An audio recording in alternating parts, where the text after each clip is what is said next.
Ladies and gentlemen, welcome to Todmorden Book Festival from wherever you are around the world. I know we've got people from far and wide. Ronan's in his sick bed in Dublin, Rónán Hession. I'm in my spare bedroom in just above Todmorden. But this is a science fiction world. I was thinking one of the things that never happens in sci-fi films that ought to happen is that the IT, the digital technology never breaks in Star Trek, and it never goes wrong. It's always sort of perfect. Whereas we know in the if those shows were reality, the phasers wouldn't work, the teleporter wouldn't work, things would be breaking all the time. I'm hopeful that you'll bear with us if we have any of those kind of issues here. But it's brilliant that we can use this technology, that anyone who couldn't get to the festival, including Ronan's, able to come here and participate and be a part of this. And I'm thrilled that Rónán Hession is joining us for this, because there are local links, the publishers here. So Ronan's written two great books, very well received books, Leonard and Hungry Paul and Panenka. He's been shortlisted for many awards, won some of them, including winning the Dublin One Book award, which is a great and prestigious award, and we'll talk more about that. And the success, particularly of Leonard and Hungry Paul, is all the more striking because it's a genuine word of mouth success. There's been no huge publisher with huge marketing spend. There's been no billboards at railway stations or anything of that. I heard Rónán speaking at another event where he said the marketing spend was between 50p and £1. And yet the book's done so well, and it's done so well because people have connected with it, because booksellers and librarians and individual readers and book clubs have loved that book, and then have gone out and told everybody else how much they loved it. And it's part, it's the stuff of dreams, really. That's what publishers, writers, and readers want to discover those stories. And what makes it even more remarkable is that it's a success without any of the without the propulsion that we're told as readers we need. That we're told all the time that we crave dramatic and horrific events, and that those are the things that keep us turning the pages. And what Ronan's book has proved is that is not necessarily the case, and that a quiet book about quiet and gentle people can be every bit as engaging or more engaging. So it's a book that inspires love in its readers, and if you haven't read it, you're in for an absolute treat. So Ronán, welcome to virtual Todmorden, and thanks for joining us from the sickbed. I know you've had a football injury. How is the leg? Oh, well, first of all, thanks very much for having me, and lovely to talk with you, Stephen, and thanks for your kind words about the books. Yeah, my leg is okay.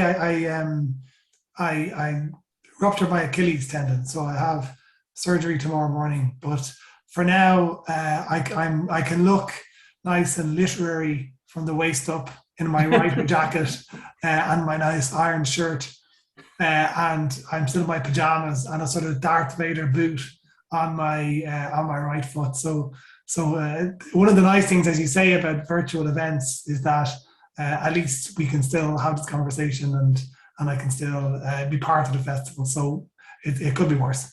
Yeah, brilliant. And obviously we've got troubles here too. There are people fighting over cans of petrol in the forecourts of Mythenroyd and Todmorden, even as I speak.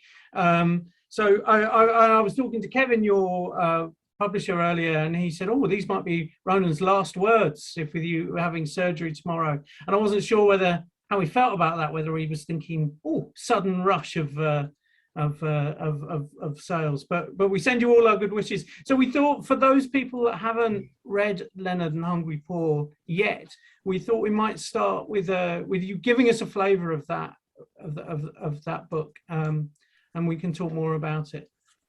Okay, thanks, Stephen. So I'll just read a very short reading just from the opening page. The edition, you mentioned One Dublin, One Book. This is a special for anyone who's seen the book online or in shops. It has a yellow cover, but this is a special edition that was published by Bluemoose for One Dublin, One Book. And they're the Dublin colours, the navy blue and the light blue, and then the pink sunfish, which really pops, as they say in the fashion industry.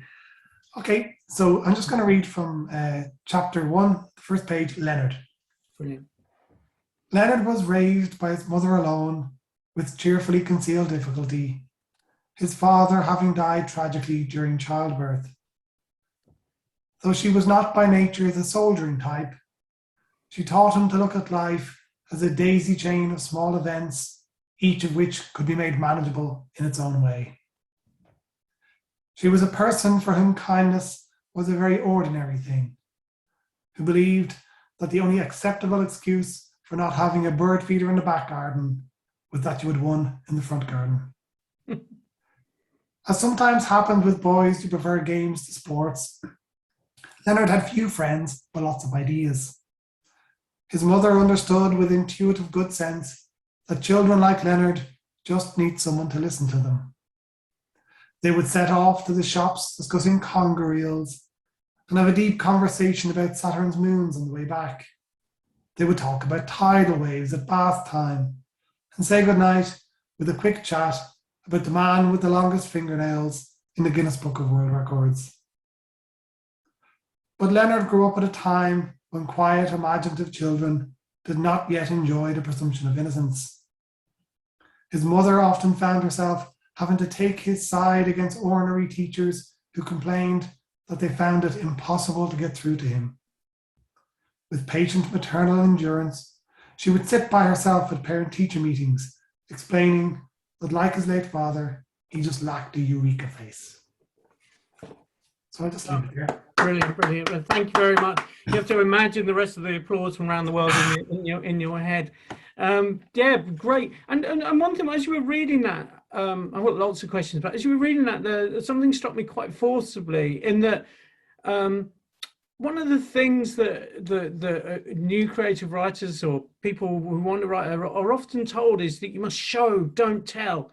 You must, you know, that there's, you know, we've got to see things happening, and your narrator is you know, is pretty reliable actually in a way that's quite unusual now. There's a sort of 19th century feel to it. How do is that accurate? How do you feel about that as a comment? Yeah, I thought when I was writing the book, I thought that, first of all, I didn't think it would be published. And not because I didn't believe in it, it's just I didn't see where, as you said in your introduction, it doesn't fit naturally into where we're told the publishing industry likes to turn its attention. And I thought one of the things that would put book people off was having an omniscient narrator. Now, I like omniscient narrators because I don't mind being told a story. And I don't mind, it doesn't in any way undermine the sort of imaginative world to have a narrator present. And you're right, it was more common in the 19th century and it has certain connotations because of that. But I think primarily I used it because I was coming out of almost a decade of reading children's books to my kids. They always have omniscient narrators. The narrator is always on the side of the reader and doesn't mind chipping in. And it's true also of a lot of children's TV programs, you know, Bagpuss or Button Moon or a lot of those programs I would have watched. So almost sort of subconsciously I had absorbed that. And there's a lot, I think, in the sort of creative writing orthodoxy that is true up to a point, but which doesn't really make complete sense. And certainly the more widely you read, the more you realize that creative writing orthodoxy tends to focus on a particular way of writing. And I prefer to write in an unpasteurized way. I don't really do my market research. I'm not really, I assume my reader is smarter than I am, which is usually true anyway. And that I don't need, if something's not complicated for me, it won't be complicated for them. and that they can handle the idea of a story being revealed and told in a way that doesn't need to have car chases, that doesn't need to have dramatic moments, as a way of just keeping me interested. Yeah, I mean, we often, the dominant tradition is that kind of journey of the hero, isn't he? Where he overcomes dramatic events, and there are nail-biting cliffhangers everywhere. But it is, I think I've seen you say somewhere that those readers who read outside of a kind of a Western canon or a contemporary fiction, it's more common in Japanese literature or Korean literature to find those kind of stories that are told in different ways, less linear ways. Yeah, certainly. I think that's true.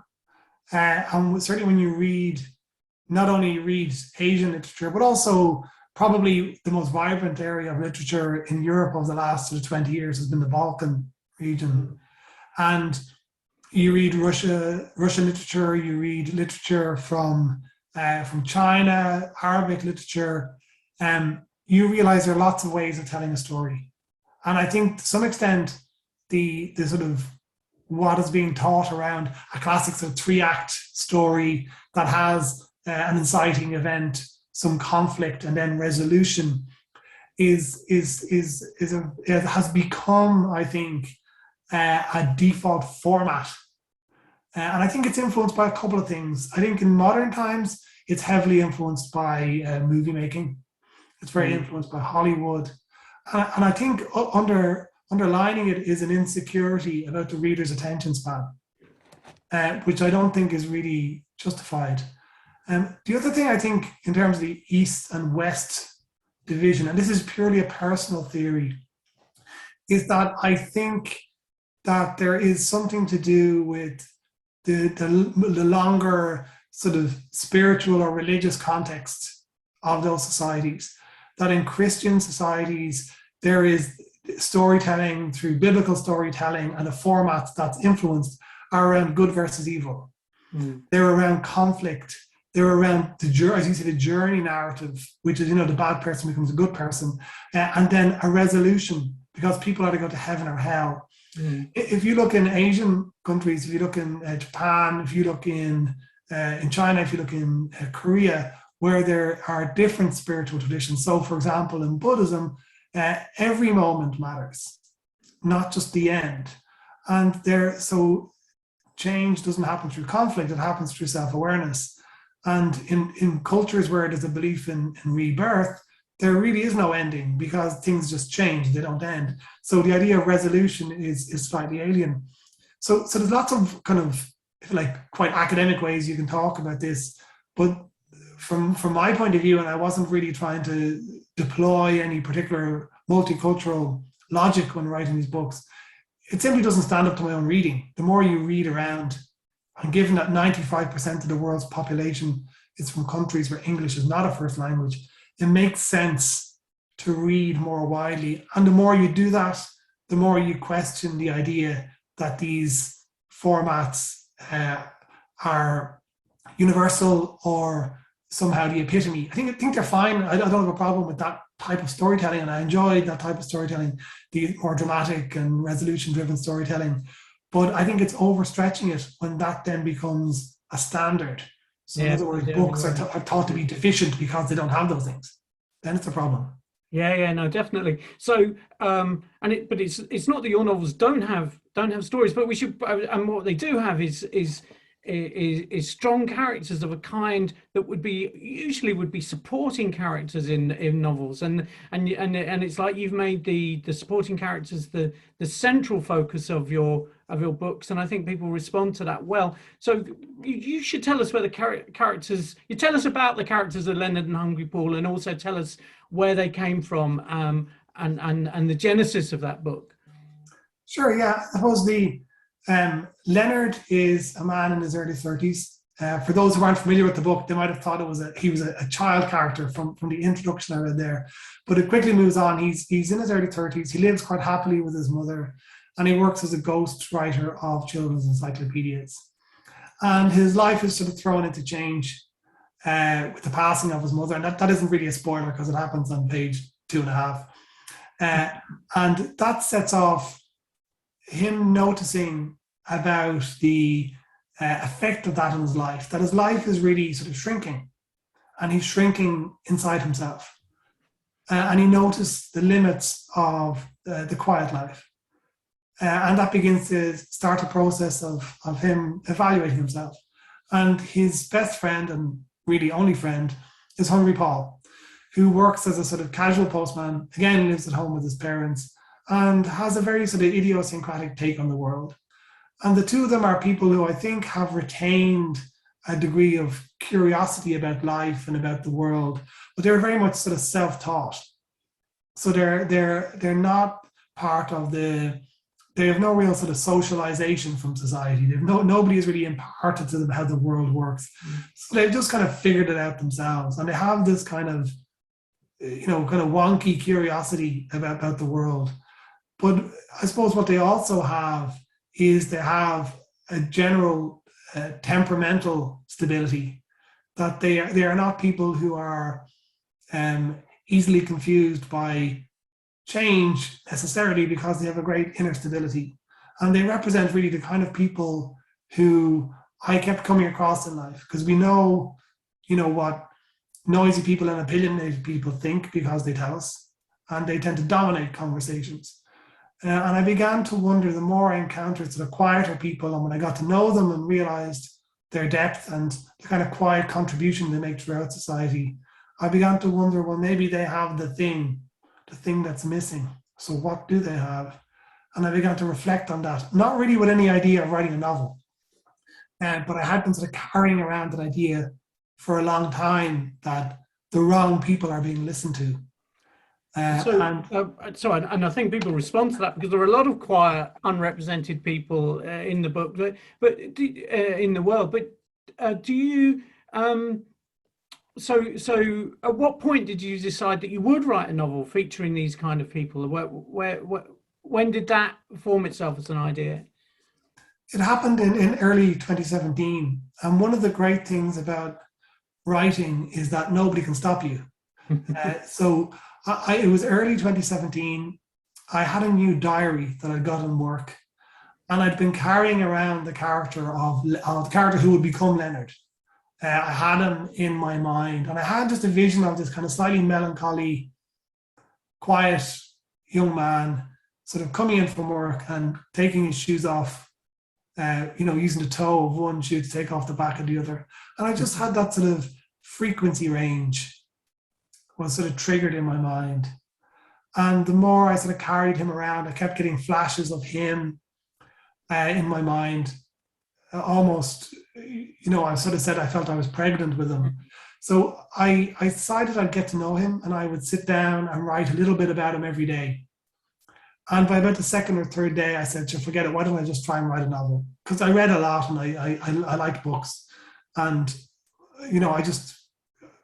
I've been involved in music for a long time and haven't done a big creative project in about 5 years, which is normally my sort of biological creative clock normally kicks in around then. So I ended up just working on it every evening, starting at 10 o'clock after my children went to bed, right till about midnight or 12:30. Did that 6 nights a week for about 3 months and did the first draft. Wow. And so and at what point did you think, I've got something here, I want to send it away? And did you have in mind, I mean, you're published by Bluemoose, who we love around here. They're and obviously they're loved through around the country now, but we knew them first here in Calderdale, the Calder Valley. But did you always have a company like Bluemoose in mind? Did you just think you'd send it out, or did you just write with no sense of it going anywhere? Well, I got to the point where I had the first draft done, and I really enjoyed writing it.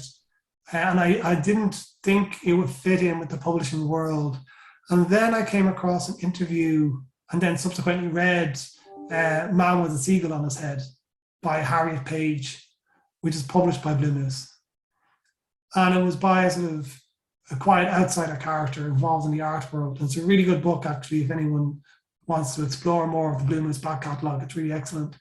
And I read that and thought, oh, this feels like it's from a similar solar system to Leonard and Hungry Paul. And I found out a bit more about Bluemoose, how they were set up. And my background is in independent music, so it was very much, I was involved in music collectives. I was involved in the underground music scene.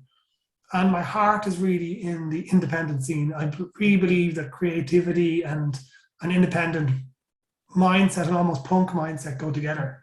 And so Bluemoose were the first people I sent it to. I sent it to Kevin Duffy on a Friday evening, just before midnight. And Kevin has dogs, so he gets up early. And so he emailed me back. You send the first 3 chapters and a cover letter and a few bits and pieces. That's the standard format. So I'd emailed it to him on the Friday evening. The Saturday morning, he came back and said, "Can you send me the rest of it?" So I sent it to him. And then about 2 weeks later, he was just on Twitter and he said, "I've just finished this manuscript and I can't wait to tell the whole world about it." And there was a line from Leonard and Hungry Paul in it. Wow. So I was like, oh my God. So I rang my wife and told her. And then I was in a bookshop, calming down really. And I got this lovely email from Kevin with effectively a mini book review of Leonard and Hungry Paul and offering to publish it. Wow, and so you're a good fit in that way. That both very independently minded, but also it sort of shows how the smaller publishers can be really nimble and quick. I mean, Kevin didn't have to show it to the marketing department. They didn't have to show it to, any kind of focus group. They didn't have to go through, multiple hoops and channels. It was just you and Kevin, and then it was you, Kevin, and your editor, I guess. Yeah, exactly. So one of the great things that independent publishers do is that the person who runs the publisher, the decision maker, reads the submissions, which makes perfect sense to me. In the same way that a farmer will deal with the animals. I don't mean to compare a writer to animals, but there's a direct interest in the fundamentals of your business.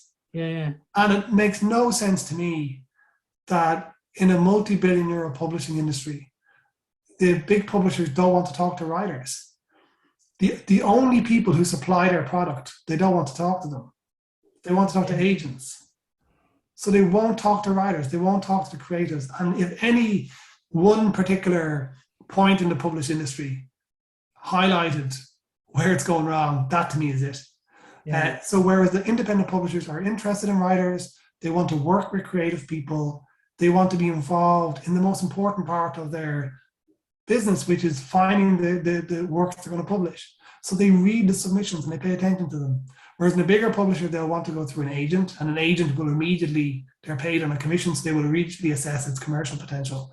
And so you get these ever-decreasing circles, where the stuff that they hear about is the stuff that has already been successful, and it just perpetuates trends. Whereas the independent publishers are taking risks.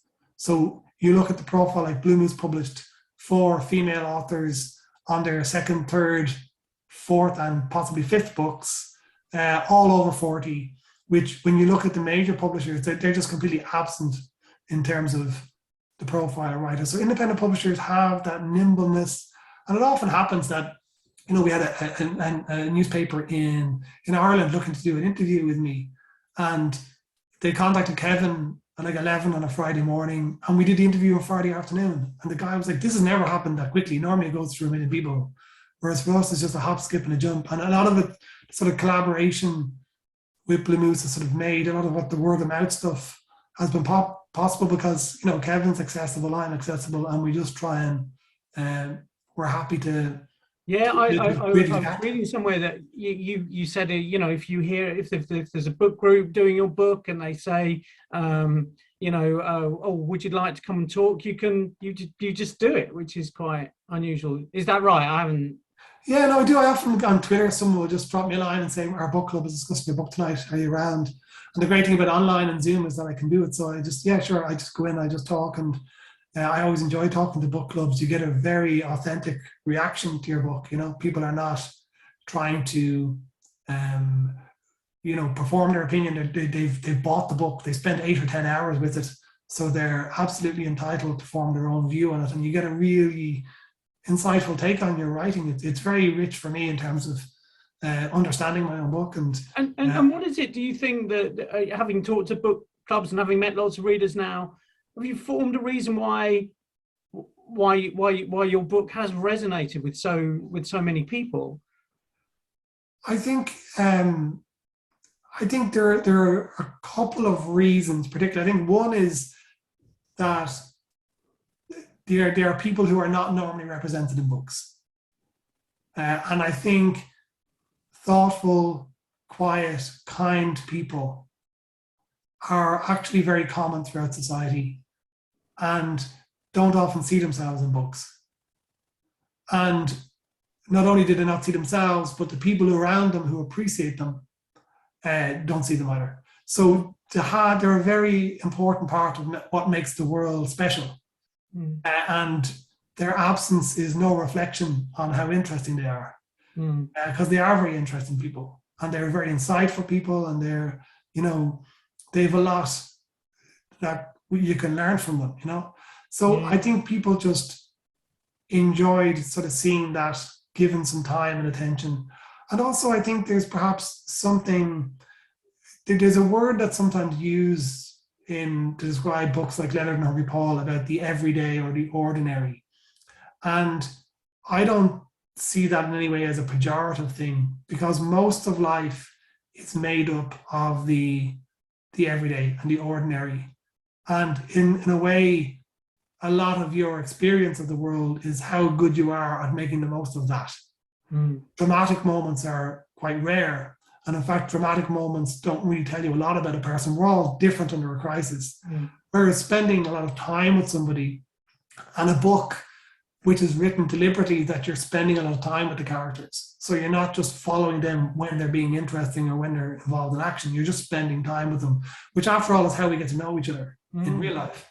So it has that sort of feel of reality about it, I think, that people feel at home in the book. And they really what happens in a book is when, I always say the success of a book relies on the imagination of the reader. The actual novel you buy is kind of like an instruction manual that a person then has to bring to life themselves.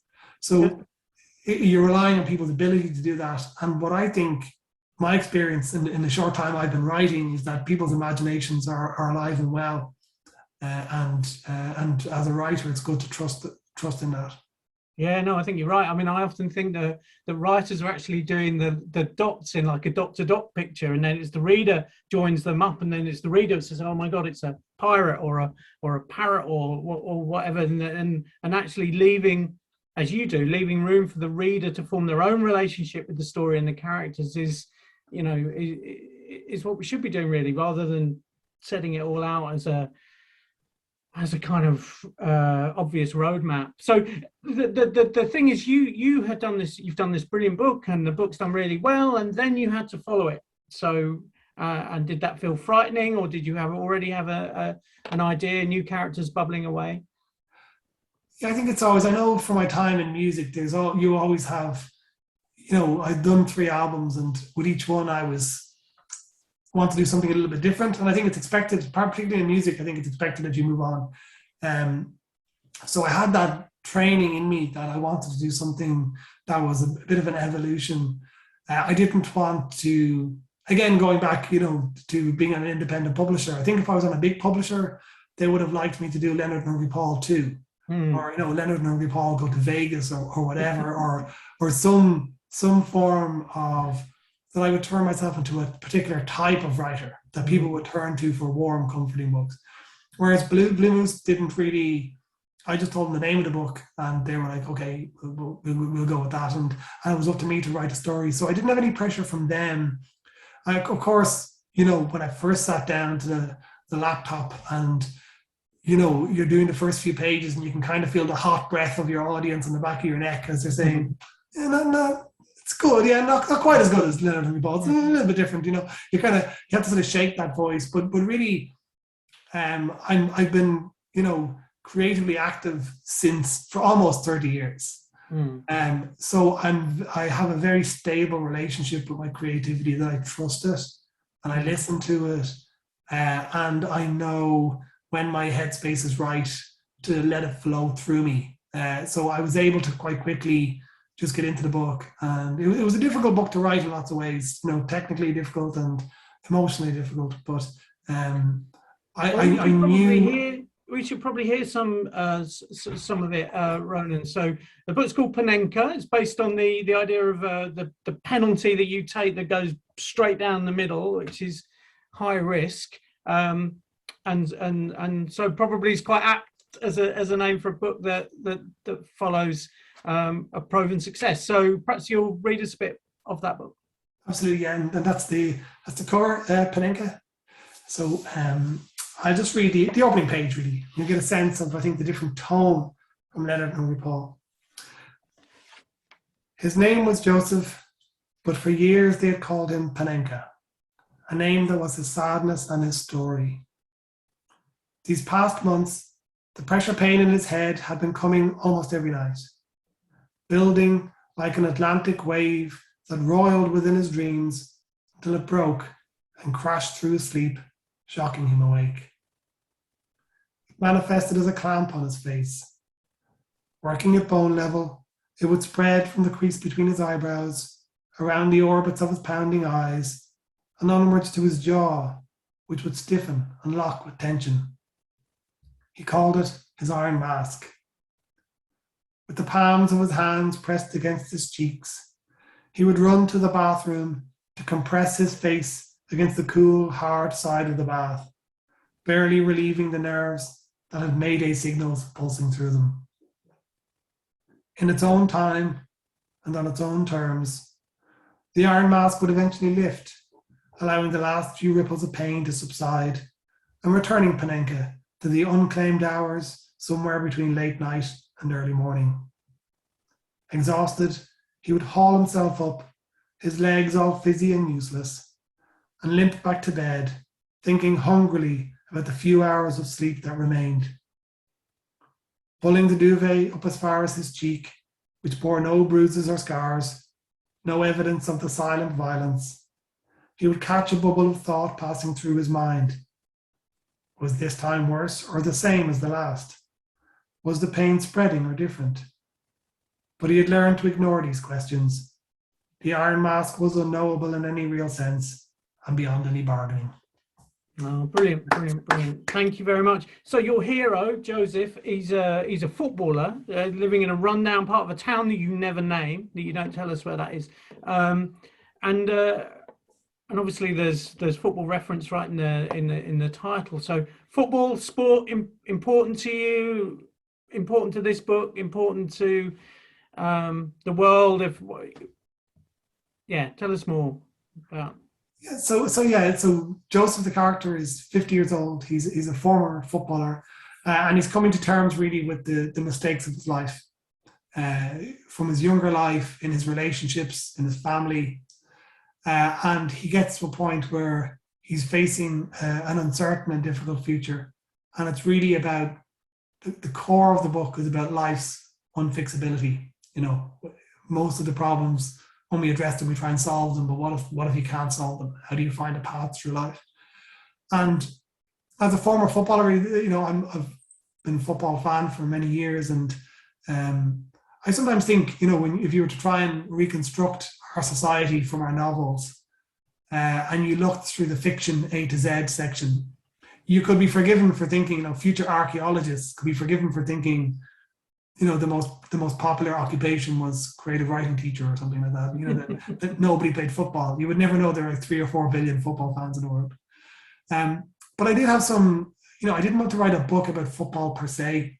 I wanted to use it as a way of exploring my thoughts and the impact the game has had on me, but also to look at it as a way, it's sort of a capsule of a town, a person, of life, and how it plays out. And I sort of felt it was a good binding force for the book. But it was difficult to write about it because I didn't want to write with a familiar arc around the big match day and the drama of the game. I wanted to keep the drama to a large extent in the lives of the characters, and to have I've also put characters in there who are football skeptics, because I have my own, like everyone who loves football, I have my own skepticisms about it too. And so I just thought it was a good way of exploring, doing what I think the novel is for, which is to explore the life of an individual, to explore society, and then to explore the position of the individual in society. Yeah, and you do that one, and you don't tell us the town, but do you have an idea of where that town is, or is it a composite of other places you know? It's kind of a composite. I deliberately wanted it to be like football in itself, which is sort of a world game.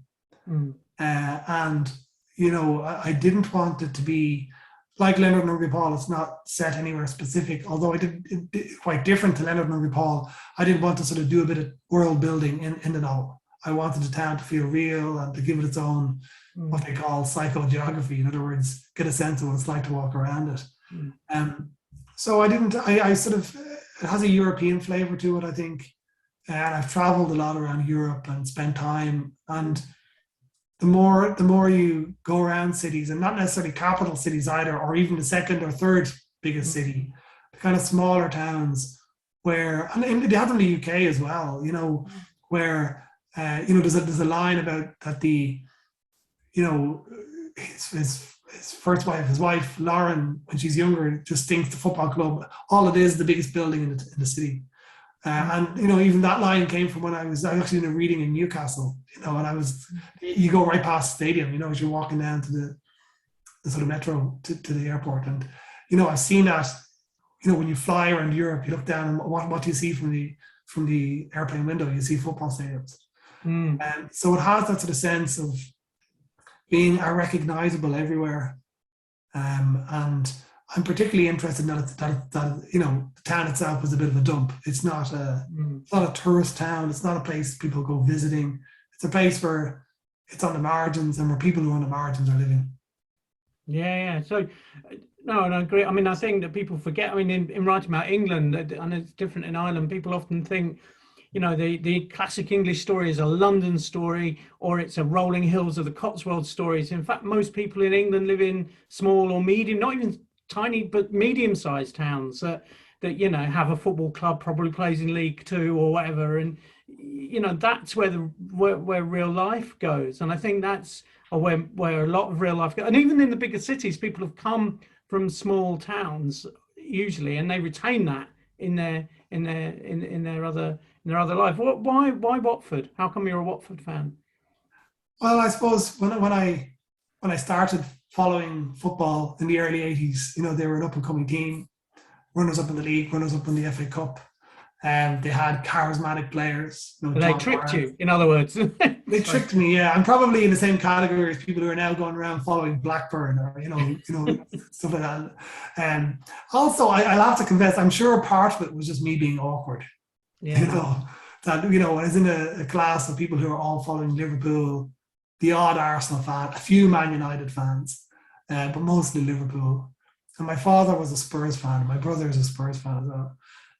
But I just liked, and I've, before COVID, I would always go over 2 or 3 times a year. I do follow the matches very regularly, and it's a nice part of my life, and has been. There's a certain rhythm to your life when you follow football, and I've always found Watford a very welcoming place to go, and I found Vicarage Road a very welcoming stadium.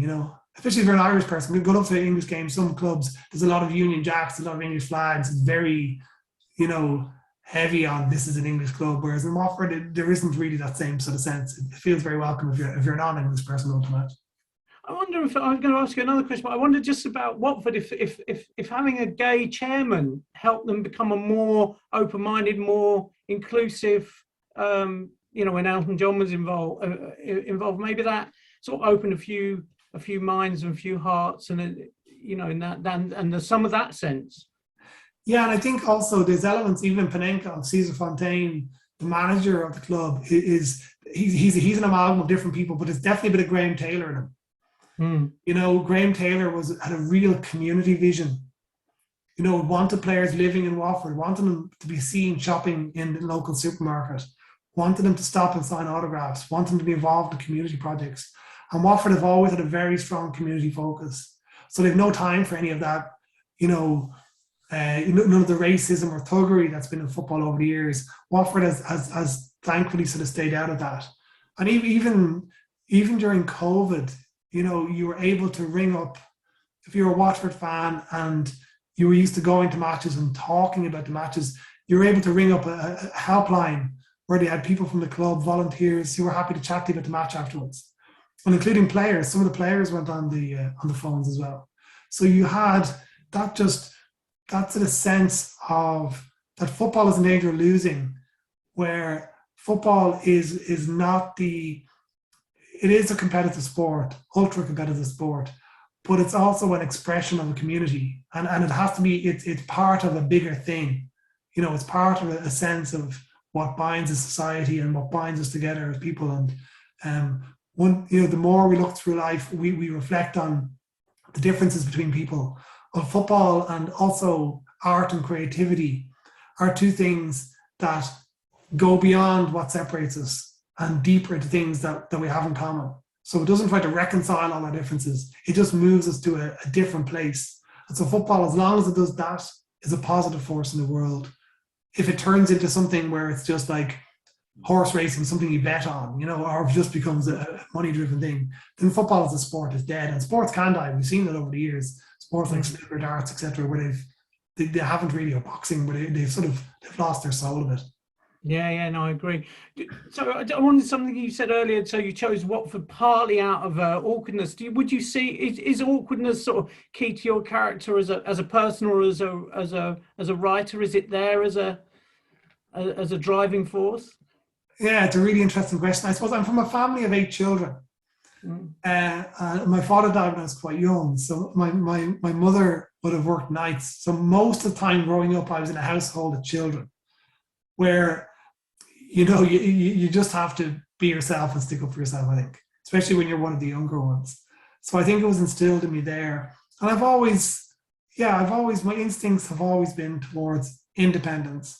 To me, there's no point. Like, to me, creativity. If I were, you know, a big, you know, successful, multi-million selling writer, but I couldn't choose my next book, that would be a complete waste of time for me. I would have no interest in that. I have no interest in just being a writer, churning out another version of a book I'd already written or something that was expected of me. The only thing that interests me is creative freedom. It's the only thing.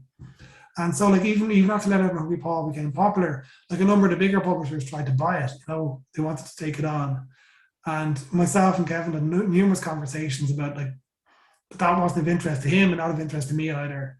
That creative independence is important. And I think anybody who's creatively minded, you can see how easily that can be undermined by small compromises. So a bit of awkwardness, unfortunately. I do believe in treating people with respect. So not being egotistical about these things, or not being, in any way, to try and be collaborative with people and to try and be easy to work with. But at the same time, when it comes to creative things, you're the artist, and you have to, if you respect your creativity, you then have to stick up for it. And there are times when that's important. And I think being an independent publisher is a sort of fundamental sort of decision for me, I think. Yeah.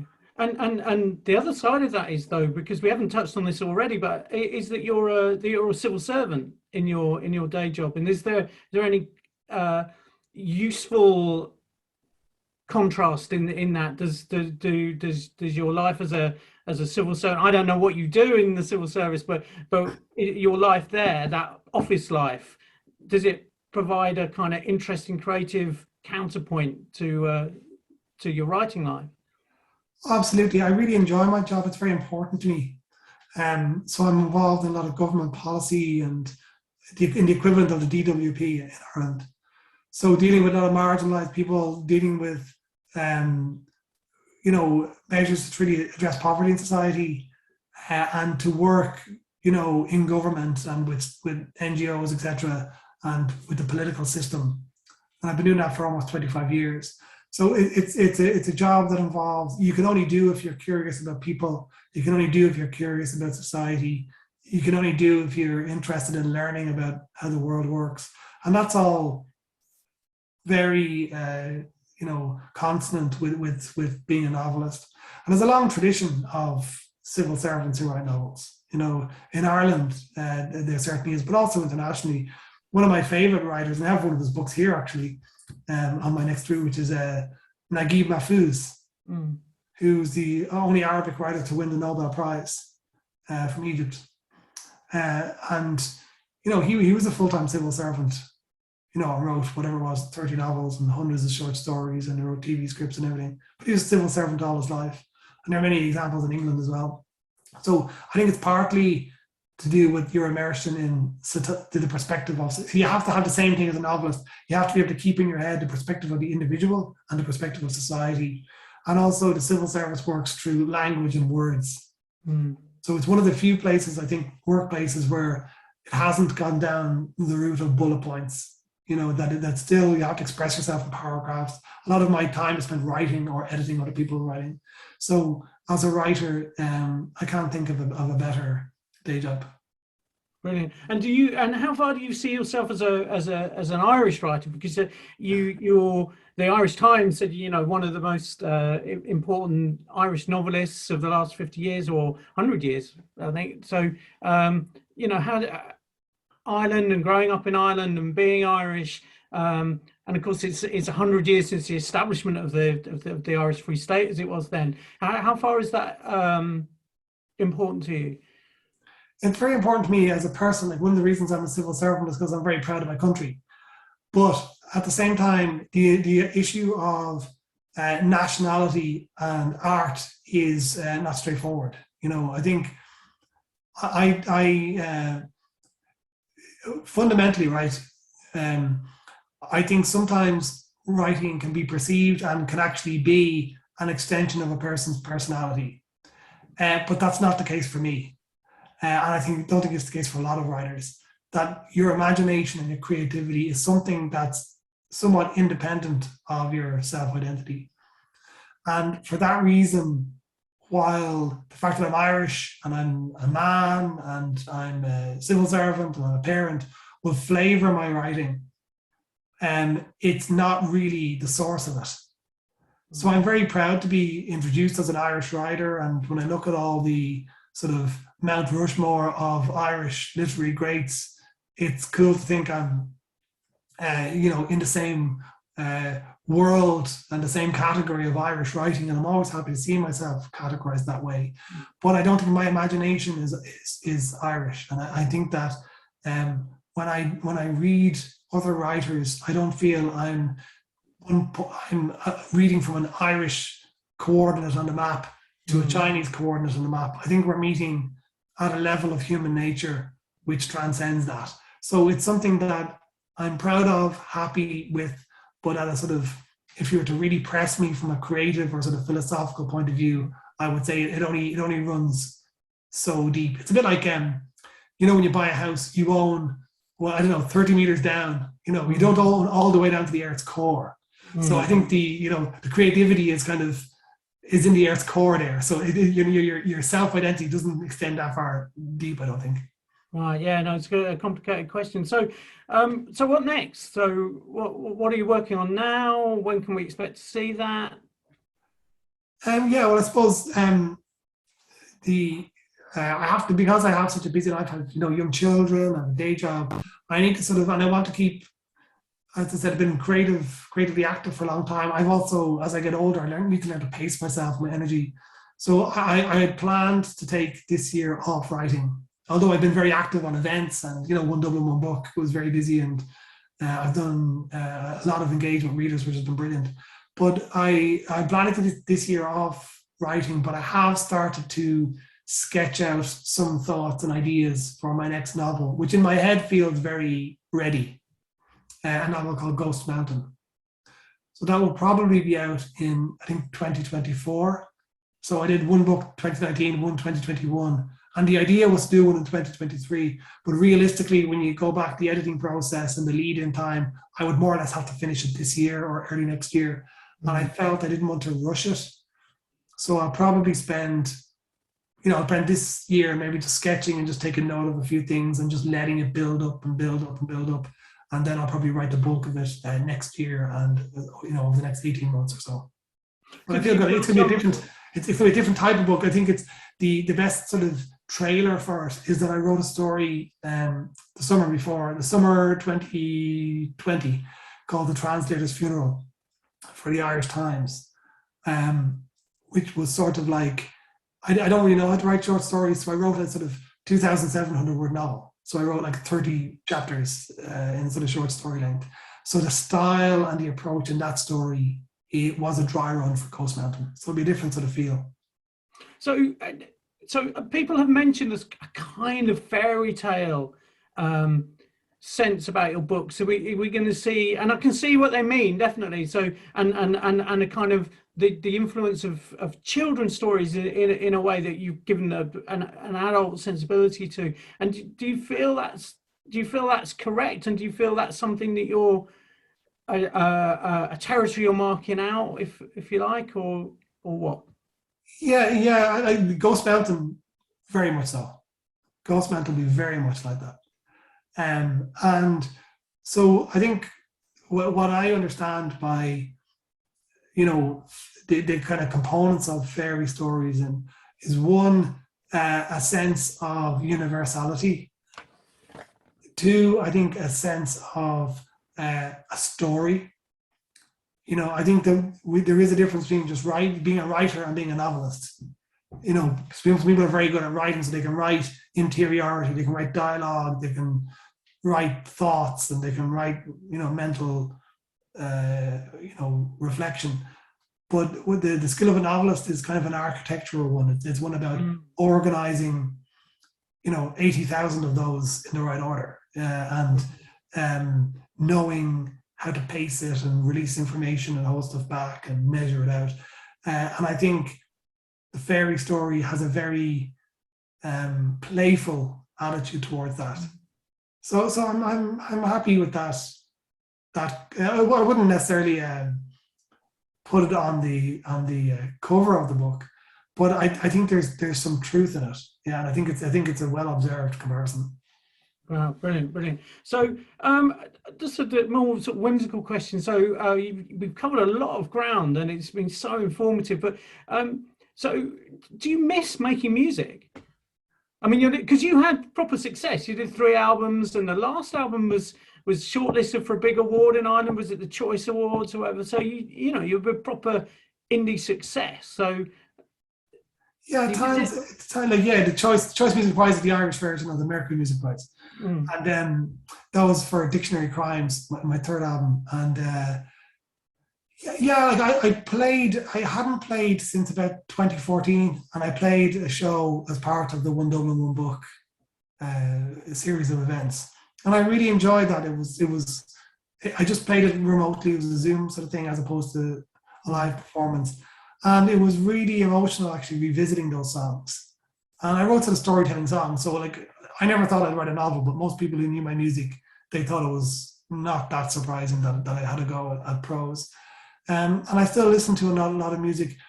The truth is, though, with your sort of creativity, it expresses itself on its own terms. So what happened was that I sort of felt sated or fulfilled creatively, and that's why I walked away from music and said, okay, I've done what I wanted to do and I'm happy to move on. And then 5 years later the impulse came back, but in a different form. So I just kind of followed it. So I still love music, but I don't feel creatively drawn to music at the moment. I have enough ideas for another album, but I just don't feel there's a huge amount of energy and effort to turn that into a record. And I feel I would like to go back and learn sort of piano and to sort of unlearn what I think one of the things I really took from music was after 3 albums, I felt I was going to, if I did a 4th album, I'd started falling into a style. And I want to make sure that doesn't happen with books as well. So I feel if I wanted to write music again, I'd probably learn it on a different instrument. Instead of guitar, I'd teach myself piano and just start all over again. Oh, brilliant. So the last question probably should have been my first question, thinking about it, but the pandemic, it's become such, I didn't ask about it, and that's probably a good sign that it didn't occur to me to ask about it straight away. But have you had a good pandemic? Because quite a lot of writers found they couldn't read, they couldn't write. Others were full on. Where do you lie? If that was a spectrum, where do you lie on it? Oh, I was fine. I think I was fine. Yeah, in terms of it sort of depends on your creative situation, your financial situation, your family situation, a lot of different things. And for me, at the start of the pandemic, we were very busy because a lot of people became unemployed during the pandemic. So we were extremely busy trying to make sure that people were supported through that. It meant I had more time with my family, and it meant that because I had a job, I wasn't worried financially in the same way that so many people were. And the people in my life who are most vulnerable were well looked after in terms of family who I have in care homes or who have serious medical conditions. So as long as that was taken care of and the other fundamentals were okay, I had felt that a sort of stable base in my creativity. I read an awful lot. I read slightly differently, I think, and it also gave me a lot of time, I think, to really creatively gather the energy I need to push the boat out a bit with Ghost Mountain. I kind of felt kind of a bit knackered at the end of Panenka, but mentally knackered and emotionally knackered. But I think with the time I've had at home and to kind of soak up time with my family, I feel, really creatively energized as a result. And I know I'm very fortunate in that. It's been a very sad time for so many reasons. And now that I've hurt my ankle, I'm pretty much in lockdown for the next few months again. So it taught me, one thing I did say, like Leonard and Hungry Paul got a sort of second wave of interest during the pandemic. And I think one of the reasons was because people had downtime and they were slowing down. They wanted a book that sort of was in that sort of space. And the way what Leonard and Hungry Paul represent is, when there's a lot of change in the world, we really pay huge attention to what's changing, but we have a tendency to overlook what's not changing. And Leonard, and in particular Hungry Paul, sort of represents what is unchanging in life, what's perennial. So I try to, having put this stuff in the book, I try to remember that myself, to always pay attention to what's not changing. Yeah. That's sound advice. But Ronán, it's been brilliant to have you here talking to us all, talking to the world from your from your place in Dublin. And really hope the operation goes well tomorrow morning, and that you have a speedy recovery. And thank you very much for coming to talk to us. Brilliant books. Thank you, everybody else who's tuned in. Brilliant. Thank you. Thank you, Stephen. It's been a pleasure to talk to you, and thanks for all your kind comments and your good wishes. And thank you to everyone for tuning in and for listening. And I hope you enjoyed it. And thanks to the festival for having me. Brilliant. Thank you.